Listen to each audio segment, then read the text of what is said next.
Mis queridos amigos y hermanos, sean todos bienvenidos en el nombre de nuestro Señor Jesucristo a una nueva entrega de su comentario al texto bíblico sobre el cual la lección de la escuela sabática está basada.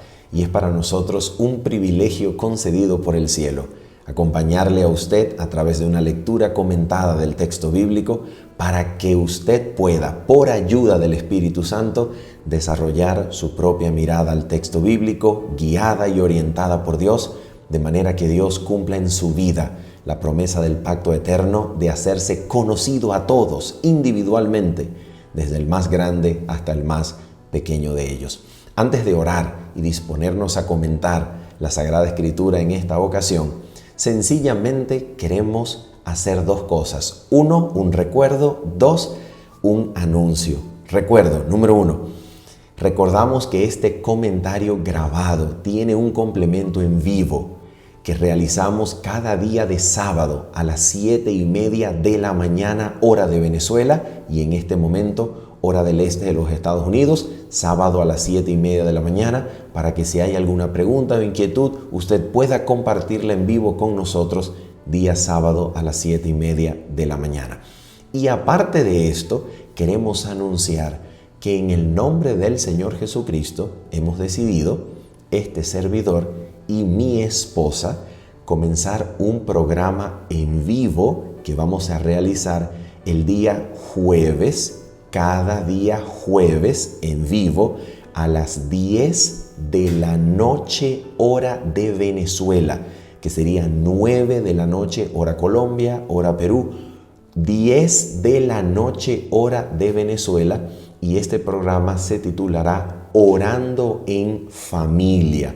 Así que hemos decidido sencillamente orar y compartir uno que otro principio bíblico inspirado sobre el hogar, su manejo, su cuidado, y orar juntamente con usted en familia. Así que acompáñenos con sus peticiones, sus comentarios, alguna que otra pregunta, y estaremos muy contentos y agradecidos con nuestro Padre Celestial de orar junto con usted y su hogar. En el nombre del Señor, así será. Vamos entonces a orar antes de disponernos a comentar el texto bíblico, y comenzamos entonces en el nombre de nuestro Señor Jesucristo. Vamos a orar. Nuestro Padre bendito, Padre santísimo, en el nombre precioso, nombre bueno, nombre suficiente de Cristo, nuestro Señor, nos atrevemos a acercarnos delante de ti, Señor, y pedimos que tú puedas en el nombre de Jesús conducir nuestras miradas, aunque débiles y deficientes. Pon nuestras miradas en Cristo, y a través de tu palabra permítenos contemplarlo, lleno de gloria, de hermosura y de santidad, para que seamos atraídos a sus pies, Señor, y ser transformados de gloria en gloria. Te pedimos en el nombre de Jesucristo que tomes nuestros prejuicios y los pongas, Señor, de lado para ser instruidos por tu palabra. Y Padre Celestial, si hay alguien que se ha acercado a este comentario con otra intención distinta de ser instruido en la gracia de Cristo y crecer en tu gracia, Señor, por favor, Señor, transforma su corazón e instrúyelo también por el poder de tu santa palabra, Padre. Te lo pedimos, Señor, en el nombre precioso de Cristo Jesús. Amén y amén. Muy bien, mis amigos, el día de hoy estudiamos acerca de la lección titulada Una ciudad llamada confusión. Una ciudad llamada confusión, lección número 9 de nuestro presente trimestre sobre los 3 mensajes angélicos, los 3 mensajes cósmicos que se encuentran en Apocalipsis capítulo número 14, versículos 6 en adelante. Y por esa razón nosotros nos vamos a situar en esta oportunidad para comenzar nuestro comentario en Apocalipsis capítulo número 14, versículo número 8. ¿Por qué nos vamos a situar allí? Porque este es el mensaje del segundo ángel. El mensaje del segundo ángel lógicamente sigue al primero. Y esto debe ser recordado, aunque parezca obvio, porque los tres mensajes angélicos son mensajes que consecuentemente, de manera lógica, se concatenan, se unen entre sí para que uno sea seguido por el otro, de manera que aceptando, recibiendo, creyendo a uno, en este caso al primero, el corazón se prepare para recibir el mensaje del segundo, y aceptando el segundo se prepara el corazón para recibir el tercero. De manera que el mensaje del primer ángel, atención, haciendo un llamado a toda nación, tribu, lengua y pueblo a adorar al Creador en el contexto de la llegada de la hora de su juicio, que decide el destino eterno de cada alma que ha vivido sobre la tierra. Atención, cuando este primer ángel invita a adorar al Creador y la criatura acepta la adoración al Creador como única adoración bíblica, legítima, como el único bien para el ser humano, la adoración al Creador, la armonía con su Creador, la obediencia al Creador, el temor en el sentido de no confiar más en su propia opinión, sino renunciando a cualquier cosa preconcebida. La criatura se somete voluntaria, agradecida y amorosamente a su Creador y ya no se sirve a sí misma. Entonces, en este primer mensaje, Babilonia es expuesta, porque vamos a mirar con detenimiento que Babilonia no hace referencia solamente a un poder religioso y político, sino a una mentalidad que vamos a ver en la Escritura, que es la mentalidad satánica de adoración, servicio, gratificación al yo, la autoexaltación, el orgullo y la gratificación exaltando al yo, en donde la autoridad humana, el criterio humano, la autoridad del hombre se pone por encima de la palabra y autoridad divinas, donde el hombre entonces se exalta a sí mismo, y esta mentalidad satánica, diabólica, es expuesta entonces por el mensaje del primer ángel, y Babilonia, quedando expuesta delante del cielo y delante de los hombres, es hallada falta en tribunal de juicio divino, y entonces se presenta como la falsa religión caída, en donde ya no contando con el favor divino, viene a ser habitación de todo demonio, de toda impureza, y va a la perdición. Esta caída entonces se nos presenta en Apocalipsis capítulo número 14, versículo número 8, con estas palabras. Vamos entonces a leer lo que nos dice la Escritura y señalamos aquí, resaltando el texto en su pantalla para que lo leamos. Dice el texto: otro ángel, el segundo, le siguió diciendo, y nótese este detalle textual: a diferencia del primer ángel y del tercero, aquí usted no lee en el texto de Apocalipsis capítulo 14, versículo 8, no lee que este ángel pronuncia su discurso a gran voz, en fonemegalé, diría el texto griego, en voz grande y fuerte. A diferencia del primero y del tercer ángel, que pronuncian sus discursos a gran voz, el mensaje del segundo ángel no tiene una gran voz en este primer momento que suena su discurso. ¿Por qué razón no tiene el segundo ángel una gran voz? para anunciar su discurso.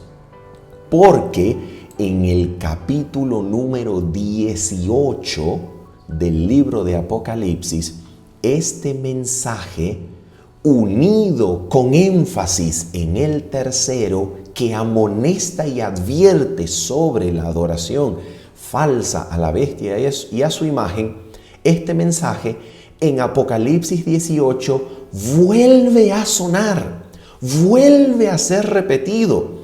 Y entonces se une en Apocalipsis 18, ahora sí, a una gran voz que va a alertar, amonestar toda la tierra, y de hecho alumbra la tierra con la gloria de Dios y advierte a los moradores de la tierra como último mensaje de misericordia y amonestación divinas que salgan de Babilonia, a quien Dios llama pueblo mío. Es decir, Dios llama a su pueblo y le dice: pueblo mío, salid de Babilonia para que no seáis partícipe de sus plagas, ni bebáis de su copa, donde Babilonia beberá la ira de Dios. Entonces, por esta razón, este ángel, segundo ángel, no tiene en Apocalipsis 14 una gran voz.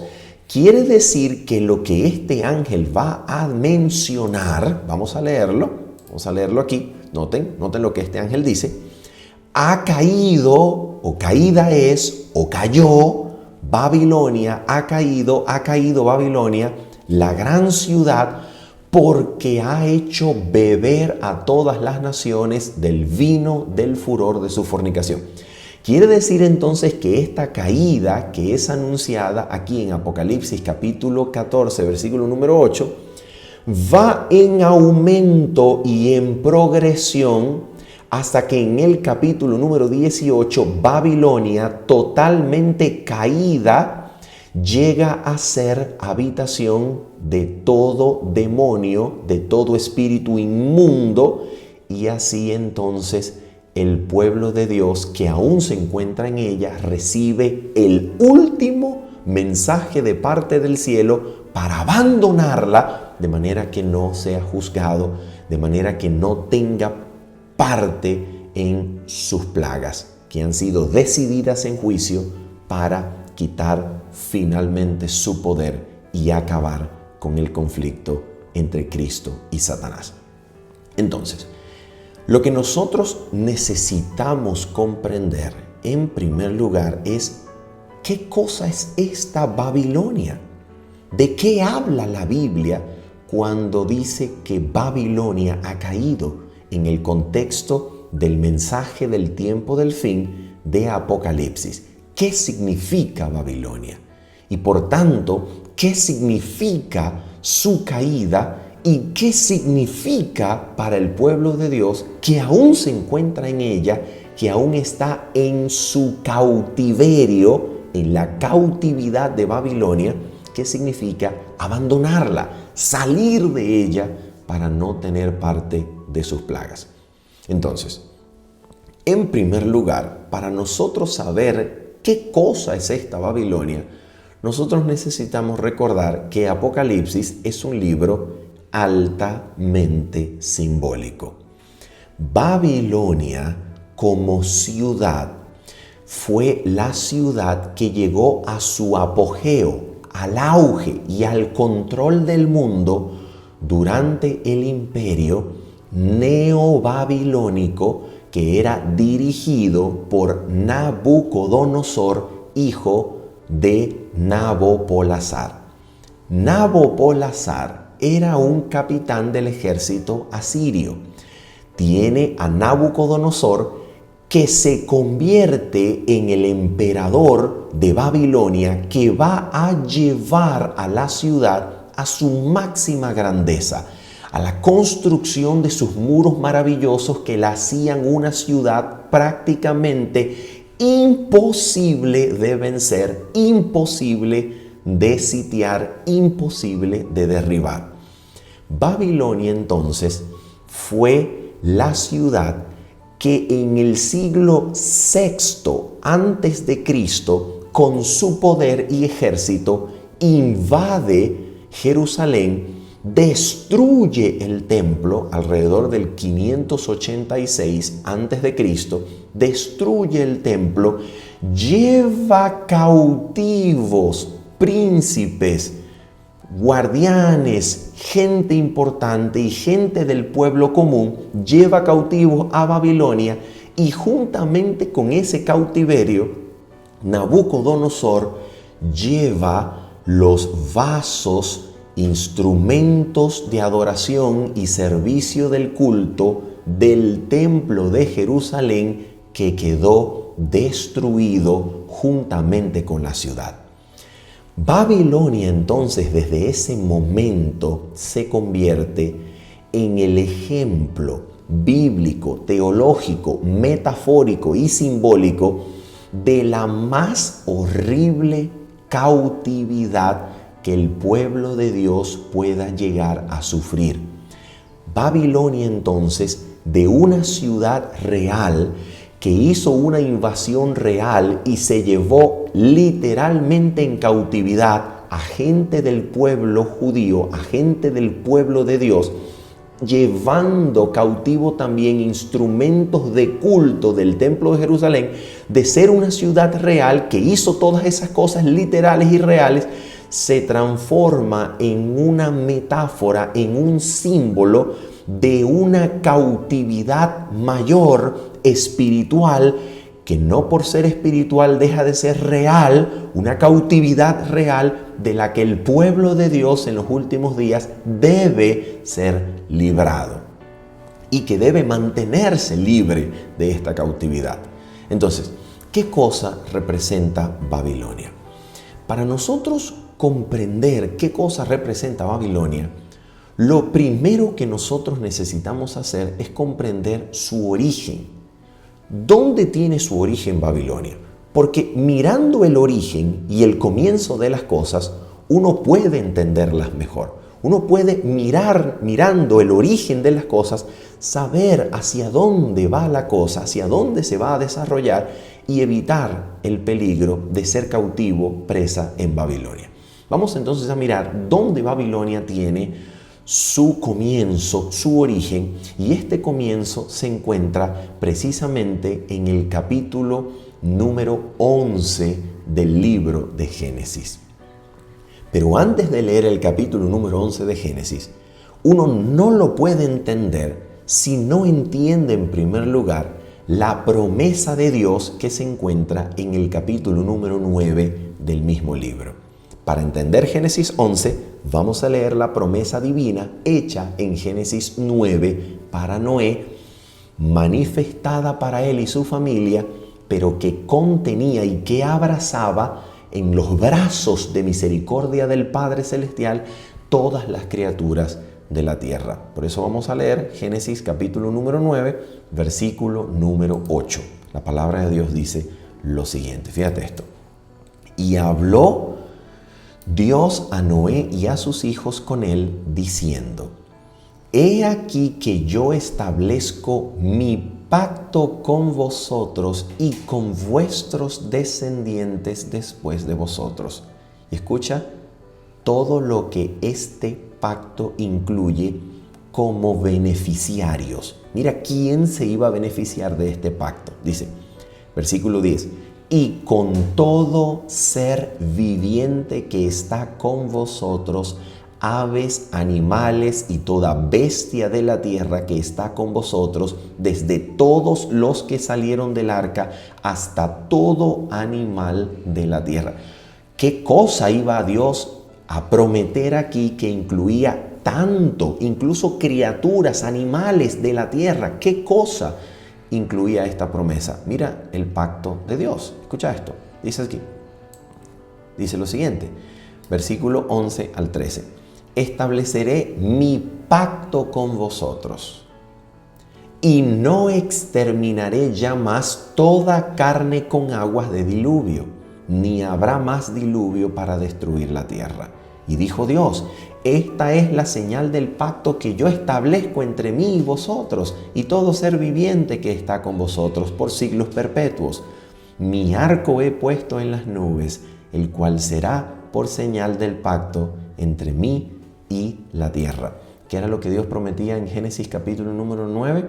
Dios prometía sencillamente no volver a traer aguas de diluvio sobre la tierra. Y como señal de este pacto, Dios entonces dio el arco, su arco iris, que se ve cada vez que hay amenaza de lluvia o gran humedad en la atmósfera. Y este pacto recuerda la promesa de Dios de no volver a destruir la tierra con aguas de diluvio. Esta era manifestación histórica del pacto eterno entre el Padre de Gloria y su Hijo Jesucristo, que incluía como beneficiarios a toda criatura de la tierra, ya que todas iban a ser beneficiadas del hecho de que la tierra mantendría sus estaciones, su clima, la siembra, la siega y todo eso. La tierra no sería destruida, y esto era manifestación del pacto eterno del Padre y de Cristo, dado aquí históricamente a Noé y a su familia, pero que incluía como beneficiarios a toda criatura de la tierra. Porque toda criatura estaría segura, ya que no habría más diluvio ni destrucción sobre la tierra por medio de aguas. Bien, habiendo dicho esto, vamos entonces al capítulo número 11 del Génesis. ¿Qué es lo que ocurre en el capítulo número 11 del Génesis? Mira lo que ocurre. Versículo número 1 en adelante. Tenía entonces, dice la escritura aquí, tenía entonces toda la tierra una sola lengua y unas mismas palabras. Y aconteció que cuando salieron de oriente, hallaron una llanura en la tierra de Sinar y se establecieron allí.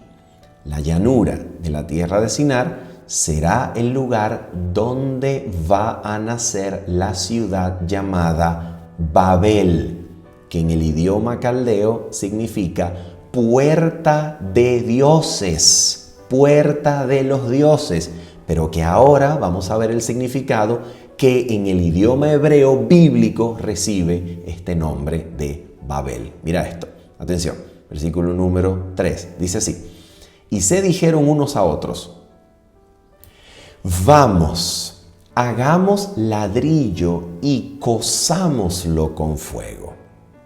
Y les sirvió el ladrillo en lugar de piedra y el asfalto en lugar de mezcla. En otras palabras, estas personas están consiguiendo materiales que hagan más fuerte y duraderos la construcción de sus manos. Ya no van a habitar en tiendas, ya no van a habitar en lugares fácilmente destruidos por el clima, por las estaciones. No, van a habitar en lugares fuertes, en lugares que prometan permanencia en el tiempo. Y ahora mira lo que va a decir aquí la Biblia, versículo número 4. ¿Qué es lo que ellos dicen? Fíjate esto. ¿Cuál es la intención? Su intención es esta, escucha esto. Y dijeron, vamos, edifiquémonos una ciudad y una torre cuya cúspide llegue al cielo, y hagámonos un nombre por si fuéramos esparcidos sobre la faz de toda la tierra. Vamos a analizar con detenimiento este texto y vamos a hacerlo comenzando por su elemento último, por si fuéramos esparcidos sobre la faz de la tierra. Esto automáticamente convierte a toda la empresa de edificación de la ciudad de Babel en una abierta rebeldía contra el plan de Dios para los moradores de la tierra. ¿Por qué? Número 1, porque en Génesis capítulo número 1, Dios al bendecir al hombre había dado la función, el propósito divino de que el hombre llenara la tierra. El hombre debía esparcirse por toda la tierra en armonía con el propósito de Dios. Pero aquí los constructores de la torre no quieren esparcirse sobre la tierra. Los constructores de la ciudad y la torre quieren aglomerarse en un solo lugar, haciéndose fuertes, haciéndose capaces de rebelarse contra el plan de Dios de esparcirse sobre la tierra, y en rebeldía con este plan van a formar una alianza, una aglomeración, una multitud de fuerza humana, un centro de poder humanos. Esto es lo que está sucediendo. Un centro de poder basado en la fuerza humana y en la unión del hombre con el hombre. Un centro de poder que se rebela contra el plan de Dios de llenar la tierra. Pero no solamente esto. Aquí los constructores van a edificar una ciudad con el propósito, mira lo que dice aquí el texto, de hacerse un nombre. Esto debe entenderse en el contexto de Génesis capítulo número 12, atención, en donde Dios le prometerá a un hombre engrandecer su nombre. Por medio de Abraham, a este hombre Dios le promete una descendencia que va a engrandecer el nombre de Dios y al mismo tiempo multiplicaría esta descendencia y la haría una gran nación. Estos hombres, sin embargo, están actuando en contra del propósito de Dios al formarse, al hacerse para sí un nombre. En otras palabras, estos hombres están actuando con el motivo del orgullo. Son hombres orgullosos que quieren permanecer en el tiempo en contra del propósito y plan de Dios de llamar a un pueblo para sí.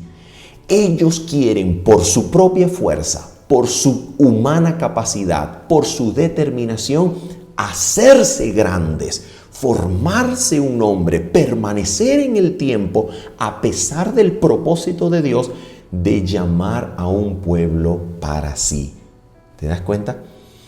Estos hombres se oponen, por tanto, a la elección de gracia de Dios, a la elección de un pueblo de Dios. Y estos hombres por sí mismos, por su propia voluntad, por su propia fuerza y por su propia determinación, hacen su propio nombre para permanecer en influencia, en importancia, en el tiempo, en contra del plan de Dios. Y nuevamente, uno de los elementos es que esta ciudad tendría una cúspide que llegase al cielo, una torre que alcanzase el cielo. Y la pregunta es, ¿para qué? ¿Para qué cosa esta torre ha de tener una cúspide para alcanzar el cielo? Oh, muy importante. Haciendo una cúspide para alcanzar el cielo, los hombres creyeron ser capaces de conseguir las causas físico-naturales del diluvio, de las aguas derramadas, para así poder explicar el diluvio por medio de causas físico-naturales, dejando de lado, sacando de la ecuación del diluvio la causa de Dios y su juicio, para hacer y crear un paradigma, una mentalidad puramente materialista que echara por fuera a Dios y dejase en manos de los hombres la capacidad de interpretar el mundo y sus fenómenos. Y número 2, esta cúspide debería alcanzar el cielo para que así los hombres, si acaso Dios no cumplía su palabra de no volver a enviar aguas de diluvio sobre la tierra, y estas aguas volvían a caer, los hombres tendrían en la torre y su cúspide la salvación de los juicios divinos por medio de sí mismos, por medio de su fuerza, por medio de su humana capacidad, por medio de su forma de exaltación propia, una salvación obrada por sus propias manos, la salvación por sus obras, su humana capacidad, de manera que esta empresa babilónica es una empresa de orgullo humano que va a poner de lado la promesa divina, va a negar el pacto, va a negar la gracia, va a negar la autoridad, la veracidad de la palabra de Dios y va a aferrarse a un método de salvarse a sí mismo, a un método de exaltar la autoridad humana, a un método de darle realce a la sabiduría humana, a un método de proponer un plan humano, una fuerza humana, y así Babilonia se convierte en la humanidad, la mentalidad humana que se rebela contra la autoridad de Dios, contra la palabra de Dios, que niega la gracia y busca establecer un sistema de salvación propia independiente de la sumisión a Dios y a su autoridad. Esto es Babilonia. ¿Y qué es lo que entonces resulta de todo esto? Un juicio de Dios. Dios entonces en el capítulo número 11, versículo número 5, dice que descendió para ver la ciudad y la torre que edificaban los hijos de los hombres. ¿Y qué ocurrió? ¿Qué aconteció? Esto trae un juicio de Dios en el cual Dios decide descender, confundir sus lenguas, y entonces resulta que la ciudad es llamada Babel, que del idioma caldeo, puerta de dioses, se transforma en el hebreo confusión, de la palabra hebrea balal, que quiere decir confundir, porque en ese lugar Jehová confundió el lenguaje de los hombres de la tierra. Entonces, nota esto: esta empresa rebelde, esta mentalidad orgullosa, de autoafirmación, de exaltación del yo por encima de la palabra y voluntad de Dios, que rechaza la gracia, rechaza la promesa, niega la palabra y busca establecer un sistema de salvación de los juicios de Dios, salvación propia, salvación humana, independiente de la sumisión a la voluntad y promesa de Dios. Este sistema es llamado por la Biblia confusión, porque no lleva a nada, porque es un sistema solamente rebelde, porque es un sistema que no lleva a ningún lugar acertado, solamente lleva a la perdición. Y este es el origen de Babilonia. ¿Dónde tiene su idea fundamental Babilonia y este sistema humano de exaltación propia, de salvación propia, que niega la gracia, niega la palabra, niega la autoridad de Dios y no se somete a Él? ¿Dónde tiene su origen fundamental? Nota lo que dice el texto bíblico que vamos a encontrar en Isaías capítulo número 14. Vamos allá. Isaías capítulo número 14. Y vamos a comenzar a leer en el versículo número 4 para luego saltar al versículo número 12 en adelante. Dice la palabra de Dios en Isaías capítulo 14, versículo número 4. La razón por la que citamos este versículo es para mencionar, para dejar claro quién es la audiencia, quién es el receptor del capítulo 14 de Isaías. Y mira lo que dice el texto, Isaías 14, versículo 4. Dice: pronunciarás este proverbio contra el rey de Babilonia y dirás: ¿cómo paró el opresor? ¿Cómo acabó la ciudad codiciosa de oro? Y precisamente entonces mira quién es el autor de esta mentalidad, de este sistema de exaltación propia. Mira quién es. Versículo número 12 hasta el versículo número 14.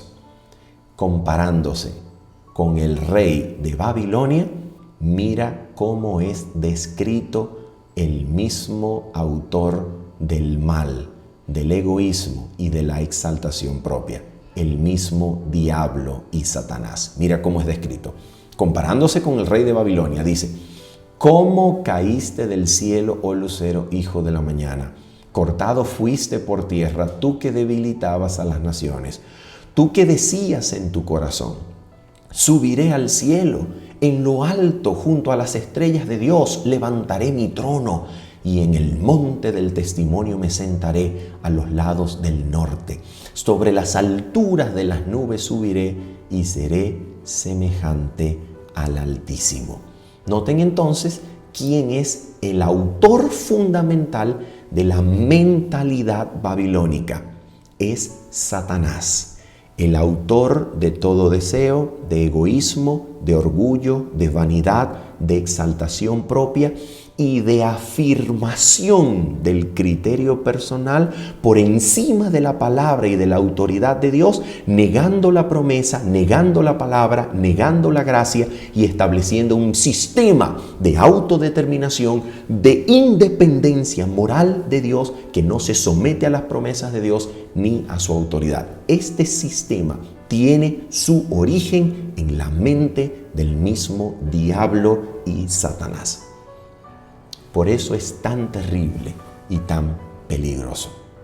Ahora, esta Babilonia, entonces, esta mentalidad, este sistema de falsa religión, este sistema falso de engrandecimiento humano, este sistema falso de orgullo, de exaltación propia, de gratificación del yo, de vanidad, de afirmación de la voluntad, de la sabiduría, de la opinión humana por encima de Dios, de su palabra, de su gracia. Esta mentalidad diabólica es la mentalidad que ha controlado y dirigido a los poderes religiosos, políticos, que se han hecho sobre el pueblo de Dios para controlar, para perseguir y para coartar libertades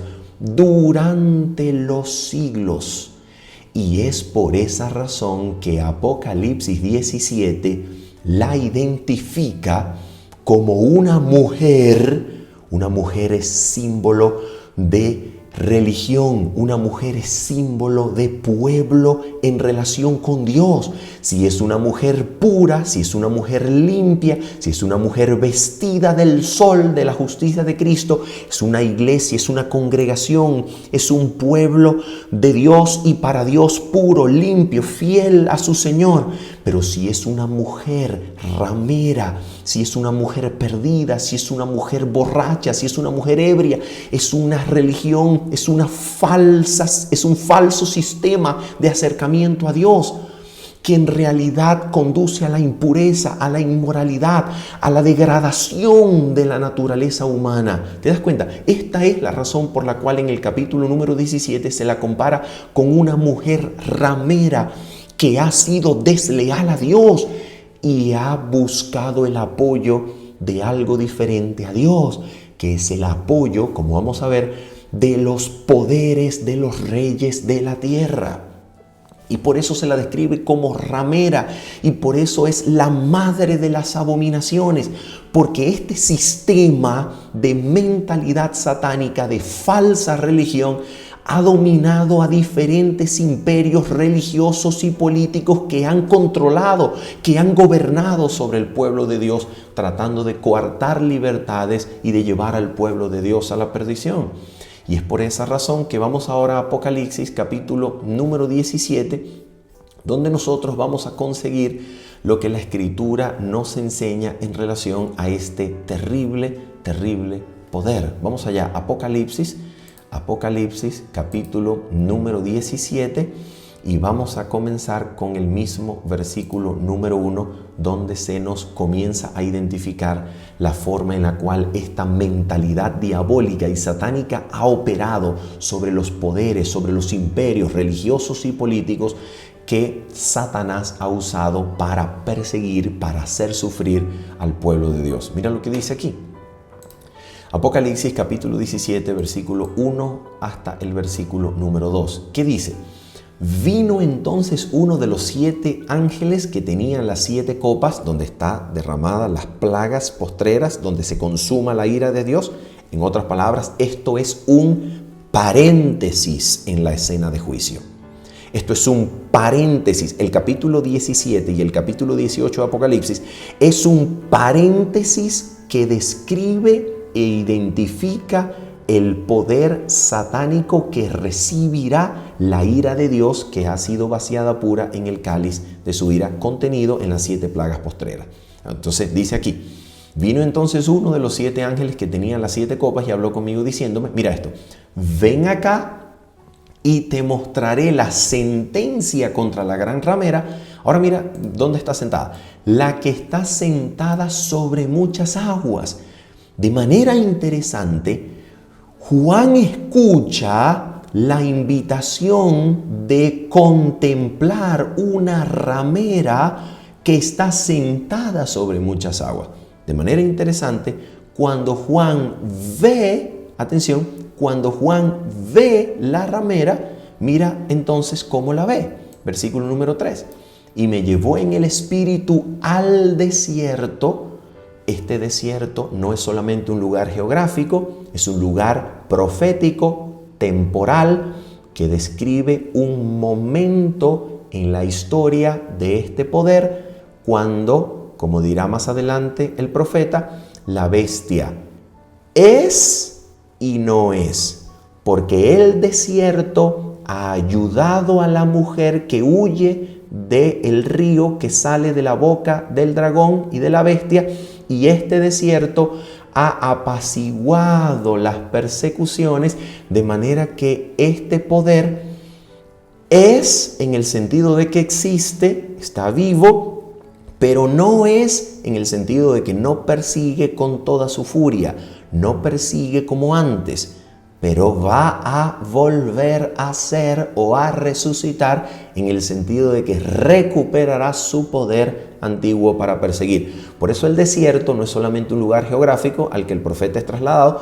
sino es un lugar profético temporal en donde la bestia tiene el estatus de ser porque está viva, pero no es porque no persigue, porque el desierto ha ayudado a la mujer, la tierra seca ha ayudado a la mujer, y la iglesia está en una paz temporal en donde no está siendo perseguida, pero volverá a ser perseguida. ¿Te das cuenta? Entonces este es el desierto. Entonces dice, me llevó en el espíritu al desierto y vi una mujer. Fíjate, cuando escucha la invitación a mirar la mujer, la invitación dice que la mujer está sentada sobre muchas aguas, pero cuando él la ve sentada ¿sobre qué? Sobre una bestia escarlata. ¿Cómo es esto posible? ¿Está sentada, pregunto, está sentada sobre aguas o está sentada sobre una bestia? ¿Sobre quién está sentada? Lo que ocurre aquí es que el simbolismo se está ampliando. Y como diría Apocalipsis capítulo número 13, vamos a ir al versículo número 14 rápidamente. Apocalipsis capítulo número 13 y vamos a leer el versículo número 14. Fíjate esto. Mira esto. Esto es clave para identificar sobre quién está sentada la mujer. ¿Sobre aguas o sobre una bestia? Mira lo que hace el simbolismo aquí. Apocalipsis 13:14 dice: y engaña a los moradores de la tierra con las señales que se le ha permitido hacer en presencia de la bestia, mandando a los moradores de la tierra que le hagan imagen a la bestia que tiene la herida de espada y vivió. Entonces, ¿sobre quién está sentada la ramera? Sobre muchas aguas o sobre una bestia escarlata de 7 cabezas y 10 cuernos? Bueno, el versículo número 15 pone en armonía lo que hemos leído hasta el momento. Dice el versículo número 15.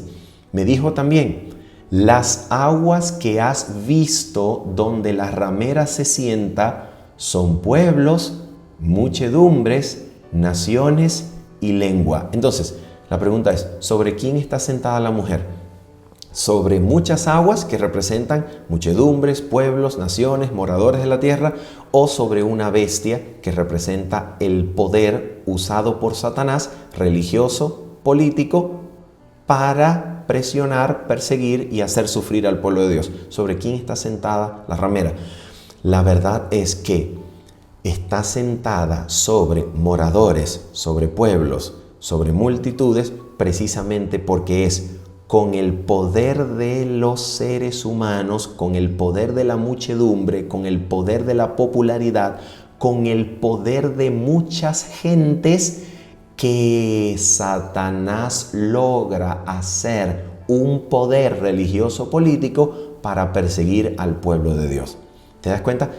Por eso la bestia, que representa poder religioso y político que persigue al pueblo de Dios, está formada por moradores, por muchedumbre de gentes, y por esa razón la mujer se sienta sobre aguas, que son muchas gentes, y sobre la bestia al mismo tiempo. Porque a través de los moradores de la tierra, en grande número, Satanás levanta poderes religiosos y políticos para perseguir al pueblo de Dios. Vamos entonces de nuevo a Apocalipsis capítulo número 17, porque hay algo interesantísimo que necesitamos introducir y comentar con respecto a este punto. Escucha esto. ¿Qué es lo que dice de la ramera el capítulo 17? Fíjate esto. Dice así, mira lo que dice.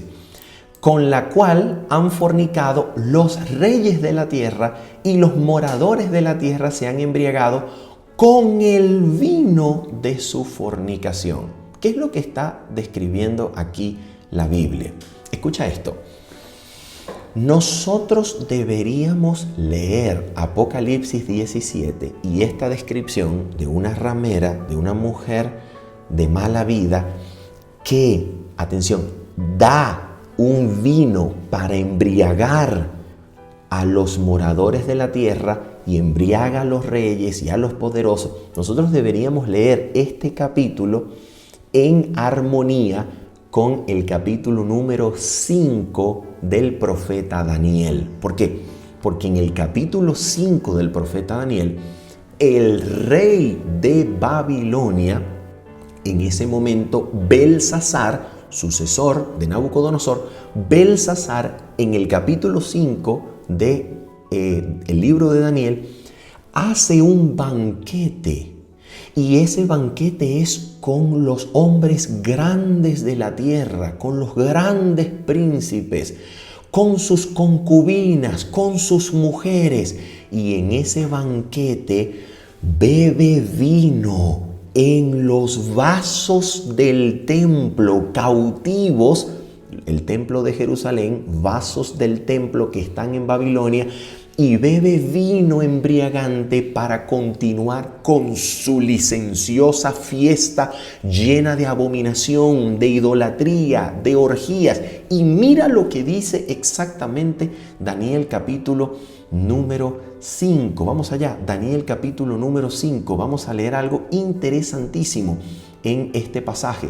Mira lo que nos dice acerca de esta fiesta de licenciosidad, de orgía, de inmoralidad, donde el vino los embriaga y los hace desafiar la misma autoridad de Dios, llamando a beber vino en los mismos vasos del templo de Jerusalén. Mira lo que dice el pasaje. Atención. Dice esto. Mira lo que dice aquí. Versículo número 3. Daniel capítulo 5, versículo 3 y versículo 4. Dice así. Entonces fueron traídos los vasos de oro que habían traído del templo de la casa de Dios que estaba en Jerusalén. Escucha. Y bebieron en ellos el rey y sus príncipes, sus mujeres y sus concubinas. Escucha lo que pasa. Bebieron vino, versículo 4, bebieron vino y alabaron a los dioses de oro y de plata, de bronce, de hierro, de madera, y de piedra. ¿Te das cuenta? En otras palabras, están bebiendo vino que los lleva a la idolatría más desafiante, porque idolatran, sirven, adoran a dioses falsos por medio de instrumentos que pertenecen al Dios verdadero, cuyo templo había sido edificado en Jerusalén. En otras palabras, el vino es un instrumento que los lleva a la idolatría, a la religión licenciosa, en donde adoran lo que no es Dios, en abierta rebeldía, soberbia y oposición al Dios del cielo.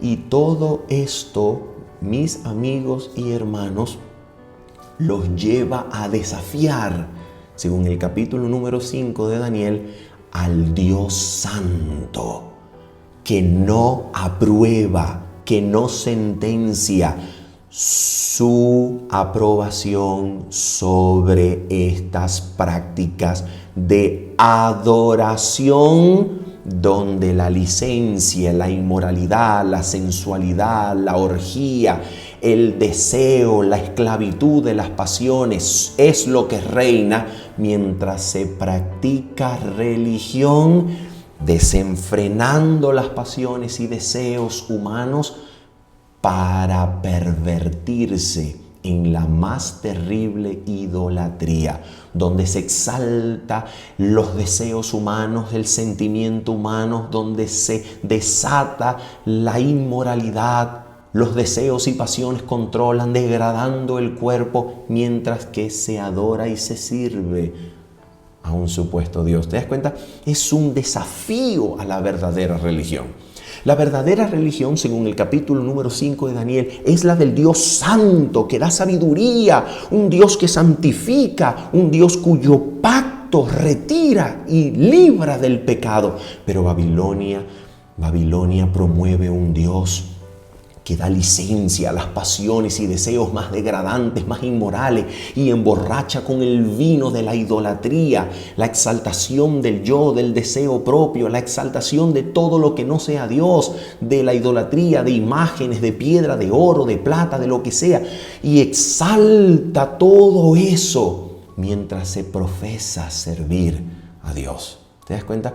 Y es por esa razón, precisamente por esa razón, que nosotros tenemos en Apocalipsis 17 que este sistema ha embriagado a toda la humanidad, ha embriagado a los reyes de la tierra, ha embriagado a las naciones, y por eso Dios manda a salir de él.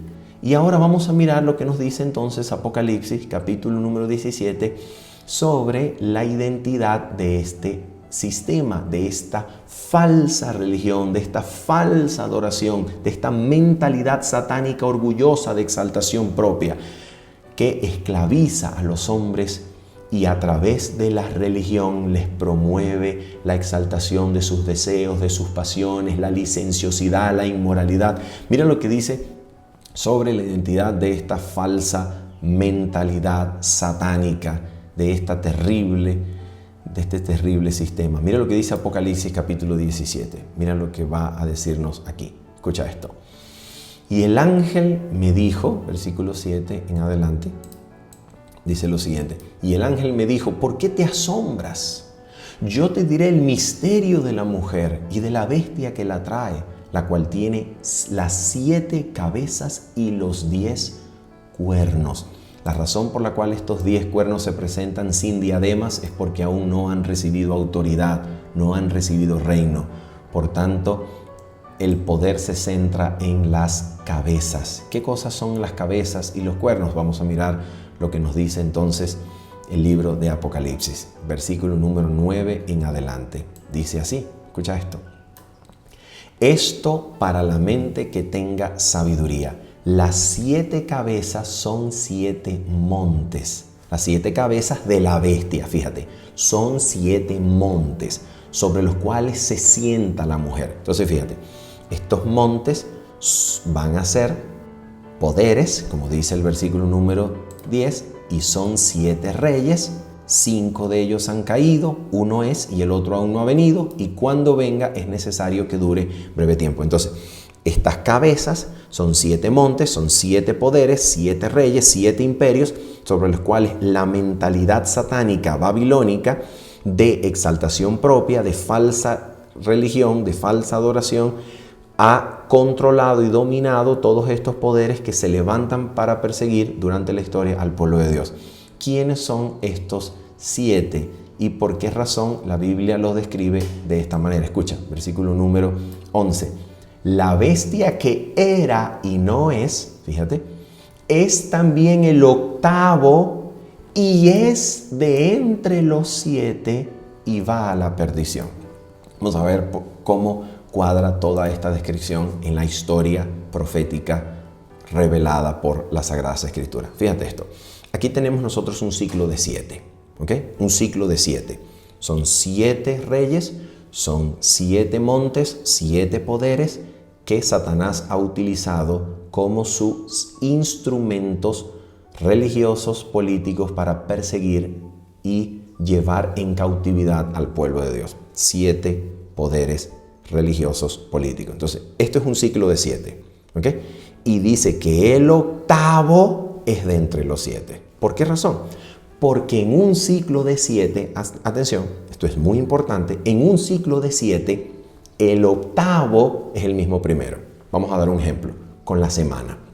La semana es un ciclo de 7 días, ¿ok? Comienza con el primer día de la semana y continúa hasta el séptimo. El octavo día, siendo que es un ciclo de 7, repite el primero. Es decir, el octavo día en un ciclo de 7 es la repetición del primero. Esto es muy importante porque ahora vamos a contar. ¿Dónde comenzamos a contar? Debemos comenzar a contar con Babilonia. ¿Por qué? Porque Apocalipsis 17 es una alusión a Apocalipsis capítulo número 5, donde se describe el momento histórico en el cual el reino de Babilonia es reemplazado por los medos y los persas. El capítulo 17 es una alusión clara al capítulo 5 del libro de Daniel. Pero no solamente eso. En el escenario profético de Daniel 2, Daniel 7, los imperios comienzan a ser contados desde Nabucodonosor, rey de Babilonia. Por tanto, hacemos bien en comenzar a contar desde Babilonia. Recuerden, un ciclo de 7, donde el octavo repite el primero. Escucha esto. Entonces tenemos el ciclo de 7. Cuando Juan lo ve en el desierto, en este periodo temporal donde la bestia es y no es decir, está viva, pero no persigue porque ha recibido una herida de muerte, según el capítulo 13 de Apocalipsis, la bestia entonces está viva, pero no persigue. Por tanto, se dice que 5 han caído, una es, pero no persigue. Vamos a mirar entonces qué cosa hace justicia a esta descripción profética. Comencemos a contar. Número 1, Babilonia. Babilonia, comenzamos a contar de Babilonia. Recuerden, 5 han caído. Babilonia. Número 2, Medo-Persia. Número 3, Grecia. Número 4, Roma. ¿Qué Roma es esta? La Roma imperial. La Roma de los Césares, de los emperadores. La Roma que llegó a controlar el pueblo de Dios desde el año 63 a.C. con Pompeyo, y la Roma que crucificó a Jesucristo en el año 31 de nuestra era, la Roma imperial. 4, pero dice que 5 han caído. Entonces, esta Roma imperial es seguida por Roma religiosa política, la Roma papal, la Roma que toma el control del mundo en la Edad Media.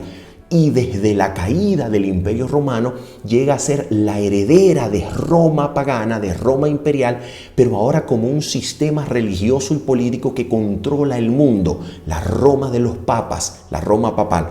Entonces, cuando Juan ve a la bestia, la Roma papal ya ha caído también, porque Juan ve a la bestia durante el desierto, durante el tiempo en que la tierra traga el agua que sale de la boca del dragón y ayuda a la mujer. Entonces, Juan ve a la bestia, incluyendo a Roma papal, como habiendo ya caído. 5 han sido. Y ahora uno es. ¿Por qué uno es? Porque este que ha caído, Roma papal, todavía está vivo, pero no tiene el poder para perseguir. Por eso es y no es.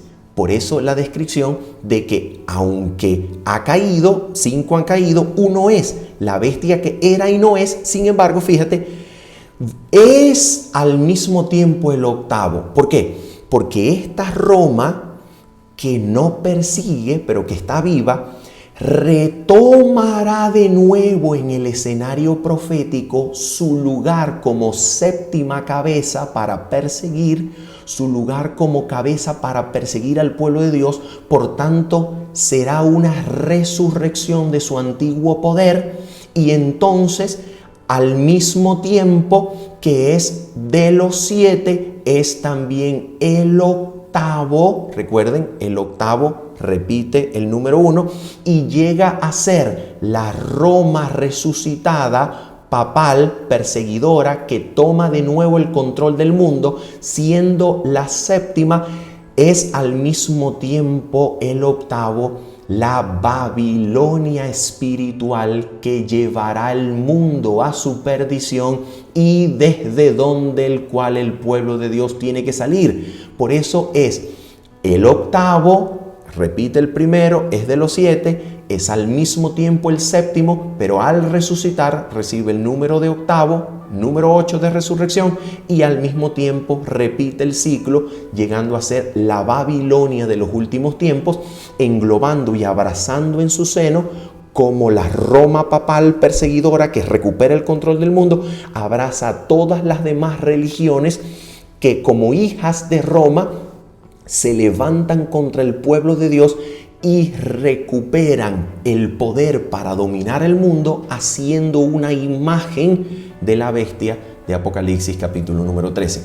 ¿Y quién le da el poder? Según Apocalipsis capítulo número 17, vamos a mirar, versículo número 12, ¿quién le da el poder para volver a perseguir, para volver a resucitar a su antiguo poder, para llegar a ser nuevamente Babilonia, pero ahora Babilonia que incluye otros poderes, como los poderes políticos, que vamos a ver, como todo poder religioso apóstata? Y ahora mira lo que dice el versículo número 12 de Apocalipsis 17.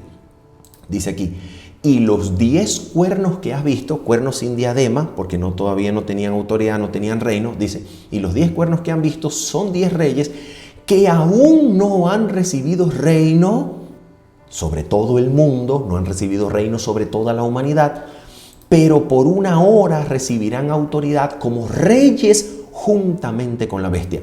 Esta es una descripción, Apocalipsis 17:12, es una descripción de lo que sucede en Apocalipsis capítulo 13, versículo 11 en adelante, donde hay una bestia descrita e identificada por 2 cuernos como de cordero, que tiene como función devolver su poder y autoridad a la bestia que había recibido herida de muerte, para hacer una imagen en el presente y resucitar el antiguo poder y persecución de la primera bestia de Apocalipsis 13. Esto es exactamente lo que está sucediendo aquí en Apocalipsis 17, versículo 12.